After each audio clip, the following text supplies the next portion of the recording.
Belum pernah ada persiapan pertemuan tingkat tinggi negara-negara seperti apa yang akan terjadi di G20 di Bali yang oleh pengamat intelijen militer bisa jadi puputan Bali nih jangan-jangan. Semua pemimpin yang datang bukan hanya membawa delegasi namun sebelumnya sudah menyiapkan pasukan intelijennya dan membawa pasukannya di negara terdekat, terutama Amerika membawa pasukan yang lengkap. Apa yang sesungguhnya terjadi sih di dunia ini? Bukankah dunia sedang baik-baik saja? Bukannya dunia lagi ngurusin ekonomi yang akan resesi? Bukannya nggak akan ada lagi pandemi yang masih akan muncul setiap saat? Bukannya tidak akan ada perang di zaman modern ini seperti kata pejabatnya? Kok malah semua negara memanaskan mesin perangnya? Mendekati Indonesia bahkan. Inilah yang menyebabkan Putin enggan datang ke acara G20 kali ya. Inilah mengapa Tiongkok menyiapkan armadanya di selatan Jawa secara masif. Dan inilah mengapa Port of Darwin, Australia banyak tentara Amerika dan armada kapal pembom B-52 yang bisa membawa hulu ledak nuklir hadir di utara Australia. Ini mengapa Pulau Pasir jadi penting bagi Australia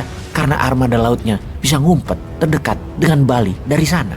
Amerika terutama Biden juga enggan sebenarnya datang kalau ada Putin. Juga kalau pada tanggal 8 November 2022 nanti hasil midterm election Partai Demokrat jeblok, maka tanggal 15-16 November 2022 di acara G20, di acara G20 belum tentu Biden datang.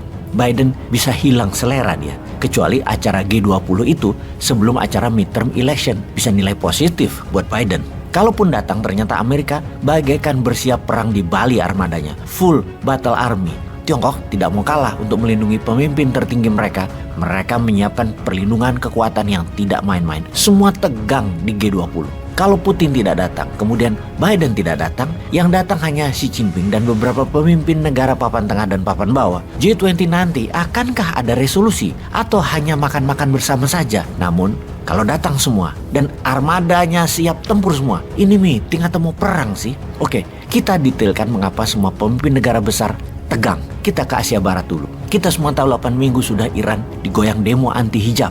Di awalnya anti hijab namun sekarang menjadi political crisis di sana. Tekanan agama terlalu keras, dibatasi dan banyak aturan agaknya membuat sebagian masyarakat Iran muak, terutama para pelajar. Para pemimpin agama banyak yang diserang anak muda dan di mana-mana di Iran saat ini terjadi demo. Untuk menangani demo yang meluas dan membahayakan sebuah rezim, banyak strategi bernegara. Salah satunya adalah declare war atau menyatakan perang agar fokus rakyat terbagi. Iran kali ini melakukan hal yang sama. Pengumuman dan pidato keras Ayatollah Ali Khamenei dalam pidato resminya kemarin akan membuat gejolak baru di Asia Barat di dalam menantang hegemoni sekutu terutama Amerika. Kata-kata kami akan balas Amerika terus diulang-ulang kalimat tersebut. Apa yang mau dibalas? Meninggalnya pemimpin Garda Revolusi Iran Qasem Soleimani yang diroket pakai drone oleh Amerika yang dikirim melalui Saudi Arabia membuat Iran memendam amarah pada Saudi dan Amerika. Hal ini diungkap kembali oleh petinggi revolusi Iran dan pemimpin spiritual Iran Ayatollah Ali Khamenei akan membalas Amerika dan akan membalas Saudi. Karena selain membalas dendam Soleimani, demo 8 minggu berjalan itu disponsori Amerika dan Muhammad bin Salman Saudi itu tuduhan Iran.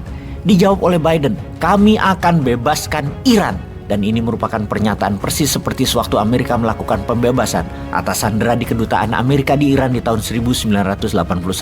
Sebuah serangan militer dengan codename Eagle Claw atau cakar elang membebaskan warga Amerika di Iran yang disandera selama 444 hari. Kali ini Biden mengatakan kami akan membebaskan Iran adalah rezim yang saat ini kemungkinan akan digulingkan yang diawali oleh demo. Rezim di Iran akan digulingkan Amerika. Sekedar mengingat, world orders selalu menggunakan kata-kata kami akan membebaskan karena sang pembebas itu sesungguhnya the real penjajah. Iran bukan hanya menantang Saudi dan Amerika ternyata, bahkan Israel pun akan diserangnya. Inilah mengapa mendadak Saudi dan Israel mengadakan pertemuan tingkat tinggi berkali-kali dalam 2 bulan ini. Israel dan Saudi loh, menarik kan ya? Oke, kita detailkan Iran setelah kita menengok sisi lain dunia yang tidak baik-baik saja. Kita ke semenanjung Korea. Dalam sebulan terakhir belum pernah Korea Utara meluncurkan uji coba rudal balistik sebanyak kali ini dengan mengarahkan sasaran ke perairan Korea Selatan dan Jepang. Terbanyak, biasanya 1 bulan 1 dan paling banyak 5. Dalam sebulan ini, lebih dari 80 kali diluncurkan di berbagai arah. Utara, timur hingga selatan. Yang tidak dilakukan Korea Utara adalah menembaknya ke arah Tiongkok dan Rusia. Yang membuat Amerika World Order perang adalah lebih dari 100 misil dikirim Korea Utara ke Rusia. Rupanya Korea Utara sudah jadi manufaktur senjata negara-negara anti-hegemoni Amerika. Kemudian kita semua tahu gerakan tentara Tiongkok latihan perang di sekitar Taiwan juga eskalasinya meningkat, jumlahnya meningkat. Tidak heran, 1 skuadron B-1 dikirimkan ke sepenanjung Korea dan 3 skuadron pesawat pembom B-52 dengan segala macam armada pengiringnya mulai juga menyiapkan pangkalan di Australia dengan codename latihan gabungan. Tetapi mengapa membawa pesawat pembom yang bisa angkut hulu ledak nuklir? Lalu kita tahu beberapa misil peluru kendali Amerika dengan kepala hulu ledak nuklir yang katanya kecil daya ledaknya sudah berpangkalan di Polandia untuk menyerang Rusia.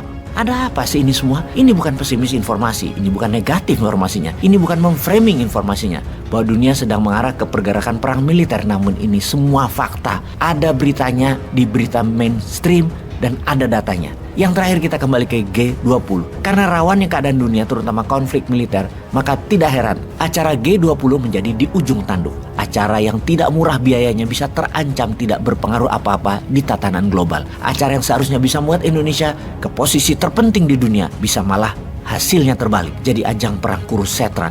Kalau melihat perlindungan militer atas pemimpin negara-negara G20 ada di sekitar Bali, begitu dahsyatnya. Jadi piejal, kalau tawuran di G20 lah Kanjuruhan aja nggak jelas sampai saat ini. Ayo dong kita bisa menjadi terbaik. Buktikan, dukung, hurra!